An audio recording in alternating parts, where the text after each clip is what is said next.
So recently, the Druid Farming got an interesting buff. It is a $10 buff for every farm that's around the jungle's bounty druids, which now goes from $120 per farm to $130. And that might not sound like a huge change. It's only a $10 change, but it's $10 per farm.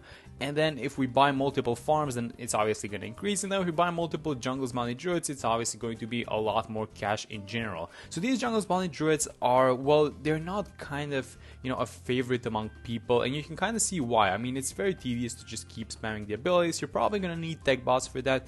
And obviously, you know, these choices, like for example, the bottom path farms, or maybe even the top path farms, would just make a lot of money, make a lot more money than the Druids. They're less tedious, they're more fun. And that's basically what everyone's doing. But that wasn't always the case. So if you guys remember, if you've played BTD6 for a while, when bosses came out in 2021, this was the only thing that we were doing. We were only doing Druid farming and nothing else. That was the entire meta. And that's because Druids were absolutely broken at that time. Let me just check the price on this one. And as I was saying, ever since bosses came out, the Druids got huge changes. So they reduced the range on them because, well, obviously the range was huge and you could fit so many farms inside of their range and they would make a lot of money. The amount of money got nerfed by a lot. It went from $150 to $100 per, let me just place this thing. It went from $150 to $100 per farm, but now they're starting to slowly roll back some of the changes. So the range is back where it used to be, and now they're starting to roll back the amount of money per farm, and that's why I want to test this thing out. Now they also reduced the cooldown, but I don't think the cooldown is coming back.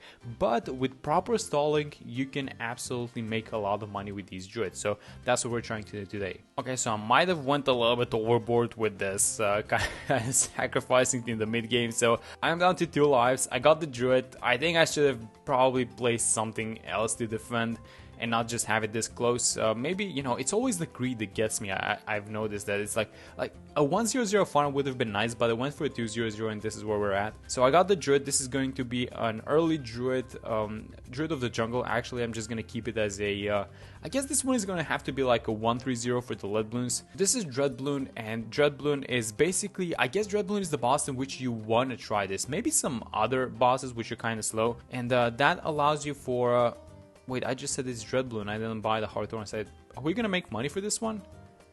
Or not? Okay, I shouldn't have done that. Let me sell the farm. Let me just get the thing. I just mentioned it, and it's like, it's round 26 with these lead blues. They really catch you off guard. One more farm, and then I'm gonna sell the action figure. We're gonna get into druid farming. I especially want to pay attention to how much money everything is making. So let's just sell this thing. I'll get one of these druids is gonna be a 1-4-0.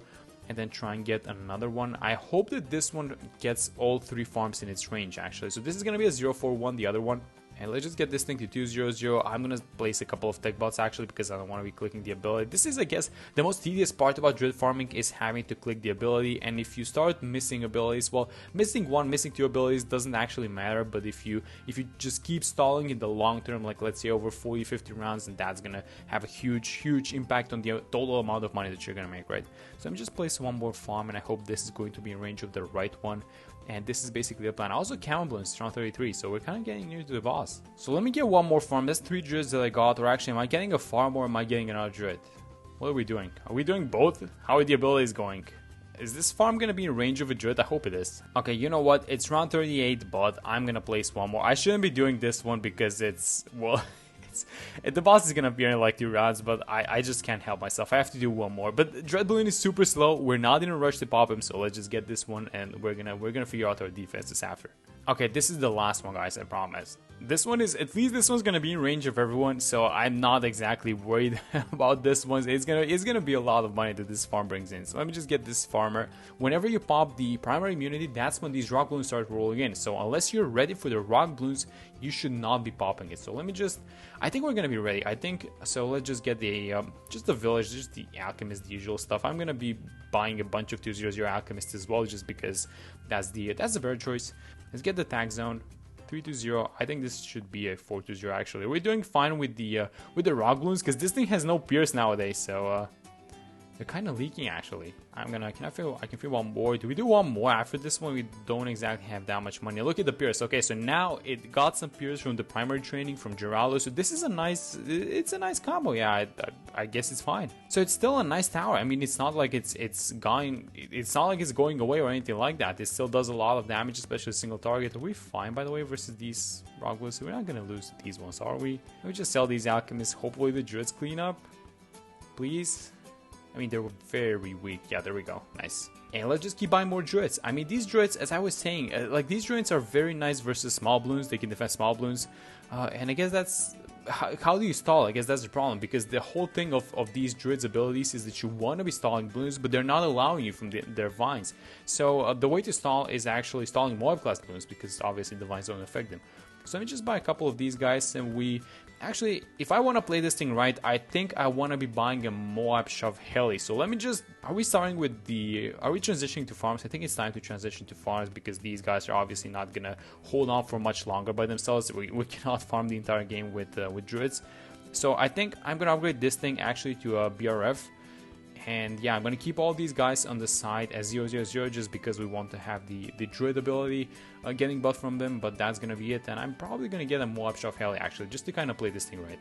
Okay, so I got the Moab Shove Heli. This thing is buying a lot of time actually for these druid abilities, and from what I've been watching these guys for a little while now, and you guys might be able to catch it as well. But basically what's happening with these abilities is they're making about 970 to 1,000 and $100, which means that is 5 to 6 farms in general, and that is an... Oh, is this... Let me just switch these guys to first. One life, I can't believe this, and we're playing on the edge. But basically what's happening with these druids is they're making 970 to $1,100, which is, as I mentioned, 5 to 6 farms in range, which is nice. I mean, I'm really content with that number, actually, 5 to 6 farms, because that is... I guess you could probably try and fit more, especially if you start giving them range buffs and stuff like that. But there is an optimal number in which you want to have all of your druids, you know, kind of in range of more farms, and you want to have one farm be affected or help out more druids at the same time. So I think that number actually 5 to 6 is pretty respectable. So I'm not complaining about how much money these guys are making. It is a nice amount of money for sure.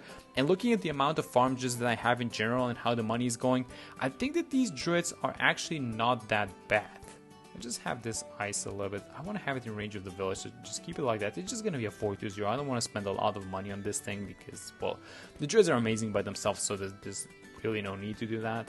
And let me just fertilize one of the farms, and I think that, yeah, here it goes. Here goes the avatar of Rat. I mean, this thing is... But that was the shield, though. Yeah, let me just buy the Millipad village, I think. I should buy this just to kind of get the damage going. I mean, we have the money, so it's fine. But let's just get rid of this one. It's going to be the military immunity. These guys also take care of their rock balloons pretty well, so you don't have to worry about them. And yeah, let's just sell everything, sell those druids, get the math. Is the money fine actually? Let me just sell these guys. 58, 61. There we go. Oh, that's right on the money actually. I mean, it's looking kind of fine. These druids are still making a lot of money, but their effectiveness is starting to go down, obviously, and we're gonna need something else besides these druids. And eventually, the transition to farms is inevitable because that's probably the. Am I gonna lose to these rock balloons? Let me just get this. Please just pop these guys, please. I don't want to lose to them. I just finished the boss. These rock balloons, man. So round 78, we're gonna have the next boss appear. This is going to be defended with a Dark Paragon as usual, but I think it's time to sell the druids because, well, they're not making a lot of money. So this guy has made, how much was that? 27,160, and all of these guys, I kind of did a checkup on them, and it was between 22,000 and I think I had a guy with like 33,000, something like that. And so, you know, doing some rough maths on this thing, which is, let's say they were on the field for how much? For like 40 rounds, let's say on average, right? We're doing averages. There's no way to do the exact maths without actually checking the numbers. But if we say that they're on the field for 40 rounds and they made an average of, let's say, $25,000, how much is that going to be? Okay, so I pulled my calculator, and that turns out to be $625 per round, which means that, well, if you compare it to something like, let's say, a marketplace, which makes about $400 per round, this is a marketplace and a half. So each druid is equal to basically a marketplace and a half, which is not bad considering that, well, the amount of money that it makes is obviously going to be tied to the amount of farms that it has in its range, and obviously the amount of time that has been on the field, and then how efficient were you with stalling. But I would say say about $600 per round is kind of nice. It's a nice amount. I'm really happy with that one actually. I think we can do a lot better actually per druid, but yeah, it's fine. It did the job, and we're very well off with our defense and with the money. So I've got the Banana Central. I made this, what was it, like I think it was like 6-7 farm Monkeyopolis at this point, and we're overclocking stuff and we're not worried about defending. So yeah, I would say that the Druids definitely did their job. So I wanted to show you guys what's happening with these Paragons. The farming was nice and it did its job. The Druids did their job, and we got 4 Paragons. These guys are, well, some of them are high degree, like for example the Dart, which I don't think you guys saw actually in the tier 3, but the Dart is like 31, I think. The Ninja is high 20s, 27 I think. The Ace, as you guys saw there, it's 57, which I used Geraldo's totems to buff up, and I got the Boomer. I just got it like that because I had the money, and I actually placed 1 Paragon Power Totem, and it came out to degree 2, so that's nice. But it's still a 10% buff to the darts, so you know, you're gonna take it, it's fine. And then usually, you know, these debuff towers, right? So yeah, this is gonna be an easy Dreadbloom, by the way, just keeping, you know, the Ace ability going, which is absolutely demolishing everything, especially when the Ace is a huge degree. I love this Paragon, guys. I mean, this is one of the best Paragons. I think in my mind this is the best Paragon that's actually in the game, given everything that it does, right? It does a lot of damage by itself, and then this ability is very nice. The micro isn't intense. It's like everything that you would ever want in the Paragon, right? It's fun, but it also does a lot of damage. So let's just see the ability. Oh my god, that was insane. I don't think I even hit the ability that good that time. So yeah, let's use it again. Oh, that was a good hit. That was a lot better than last time. And there it is. There's the tier 5 Elite Dreadbloom, which was made possible by our sponsor, Druid Farming. So that was a fun one. Let's just check out the pops and everything else. So let's just check out the Ace. 23 million on the Ace. The Ninja is 27 million. 11 on the Dart and 8 million on the Boomerang. So that's it. Hope you guys enjoyed the video. Druid Farming is looking kind of more and more decent as they keep buffing it, but I think the Druid Farming is going to be a nice choice later on. So yeah, we're definitely going to do some more testing with it. But hope you guys enjoyed the video, and I will see you all in the next one.